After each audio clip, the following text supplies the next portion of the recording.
आस्था की गंगा और विकास की धारा, इन दो पटरियों पर बीजेपी का उत्तर प्रदेश में चुनावी अभियान टिका हुआ है। जिस तरीके से राम मंदिर का निर्माण शुरू हो चुका है और काशी विश्वनाथ भव्य रूप में सामने आया है, उससे बीजेपी ने सनातन धर्मावलंबियों के दिलों में तो विशेष जगह बना ली है।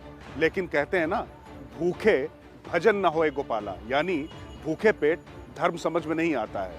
तो विकास को लेकर उठने वाले सवालों का जवाब भी आक्रामकता से देने की बीजेपी ने रणनीति बना ली है, और राज की बात बीजेपी की इसी विकासवादी रणनीति पर। बाबा विश्वनाथ की नगरी और अपने निर्वाचन क्षेत्र में दूध से शिव का अभिषेक करते पीएम नरेंद्र मोदी की ये तस्वीरें महज 2 हफ्ते पुरानी हैं। वहीं पीएम को एक बार फिर बनारस में 3 दिन पहले जाना हुआ और देश की सबसे बड़ी दूध विपणन कंपनी अमूल के मेगा प्लांट का उद्घाटन कराया।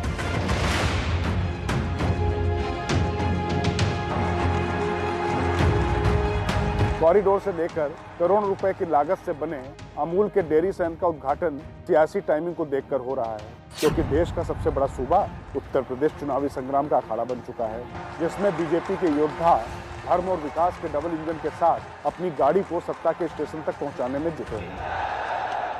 यही वजह है कि अयोध्या के बाद काशी और मथुरा के नारों को भी हवा दी जा रही है, लेकिन साथ ही विकास के क्षेत्र में नए प्रतिमान गढ़ते उत्तर प्रदेश की तस्वीर भी पेश की जा रही है। अंतर्राष्ट्रीय स्तर तक पर इसे निवेश का एक स्थान बताया जा रहा है। मतलब ये कि अतीत की नींव पर भविष्य का शिखर खड़ा करने का सपना भी परोसा जा रहा है। अपने आम और अमरूद जैसे फलों के लिए मशहूर यूपी को दुनिया के फूड प्रोसेसिंग मैप पर जगह दिलवाने की कोशिश हो रही है। इसके लिए पेप्सी, कोका कोला जैसी बहुराष्ट्रीय कंपनियों के साथ निवेश समझौते किए जा रहे हैं। इस कड़ी में यूपी राज्य औद्योगिक विकास प्राधिकरण ने पीलीभीत और चित्रकूट में हजारों करोड़ रुपए के फूड प्रोसेसिंग परियोजनाओं को भी हरी झंडी दे दी है। दुनिया के मंच पर भारत के निवेश अवसरों की मार्केटिंग करने वाली संस्था इन्वेस्ट इंडिया इन दिनों यूपी को इन्वेस्टमेंट डेस्टिनेशन की तरह दिखाने में जुटी है। इन्वेस्टमेंट इंडिया के मुताबिक यूपी भारत में तीसरे नंबर पर सबसे ज्यादा जीडीपी रखने वाला सूबा है। दुनिया के निवेशकों के लिए यहाँ चल रही 993 परियोजनाओं में 126 अरब डॉलर यानी करीब 9,45,000 करोड़ रुपए से अधिक की निवेश संभावनाएं हैं। इतना ही नहीं, यूपी में साल 2020-21 के दौरान 16 अरब डॉलर से अधिक के निर्यात आंकड़ों के साथ भी निवेशकों को लुभाने की कोशिश है। जाहिर है कि कोशिश उत्तर प्रदेश की छवि बदलने की और उसे ज्यादा से ज्यादा आधुनिक बनाने की भी है। नई अमेठी का नया अध्याय। इसके अलावा डिफेंस कॉरिडोर के सहारे यूपी को हाई वैल्यू रक्षा उत्पादों के मैन्युफैक्चरिंग मैप पर लाने की कोशिश भी हो रही है। अमेठी में भारत और रूस की साझेदारी से बनने वाली AK-203 राइफलें जब दुनिया के अन्य देशों में जाएंगी तो अपना पता भी बताएंगी।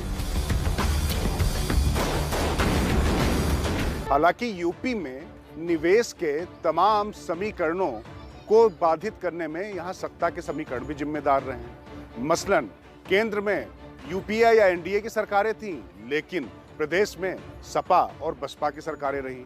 इन सियासी धुरियों के विपरीत होने के साथ साथ जो सबसे बड़ा कारण था वो उत्तर प्रदेश का हिस्ट्री शीटर इतिहास। बहरहाल दुनिया में यूपी की निवेश संभावनाओं के चमकीले इश्तिहार दिख रहे निवेशक भी फिलहाल भारत की राजनीति पर बड़ा दबदबा रखने वाले सूबे के सियासी संग्राम पर नजरें लगाए हुए हैं।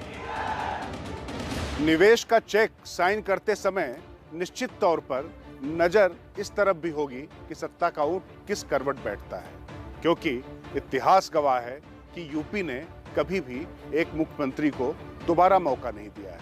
तो अब देखते हैं कि योगी की तपस्या इस ट्रेंड को बदलेगी या फिर 20 करोड़ से ज्यादा आबादी वाला ये सूबा कुछ अलहदा करेगा।